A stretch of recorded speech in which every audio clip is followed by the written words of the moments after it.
Cette 72e session de l'OMS a été l'occasion d'adopter 3 résolutions pour l'Afrique. La première concerne les maladies non transmissibles graves, comme par exemple le cancer ou le diabète.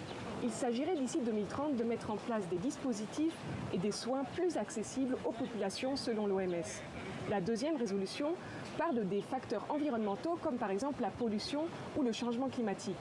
D'ici 2032 par exemple, l'OMS souhaite que 30% en plus de la population par rapport à 2016 ait accès à de l'eau potable et saine. Enfin, la dernière résolution parle de la gestion des situations d'urgence. En effet, il y a plus de 100 situations d'urgence par an en Afrique et les États membres devraient pouvoir réagir dans les 24 heures après la déclaration d'une situation d'urgence, espère l'OMS.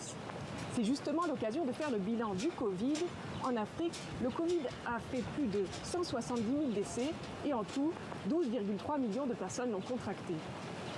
Mais l'Afrique a été plus résiliente que certaines prévisions. On écoute pour cela le docteur Moeti, directrice régionale pour l'Afrique de l'OMS. Nous avons vu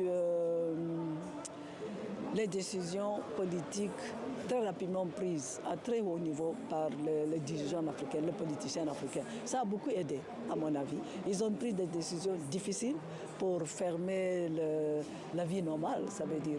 Mais ça a pu nous donner le temps pour mobiliser la capacité de faire face à la pandémie.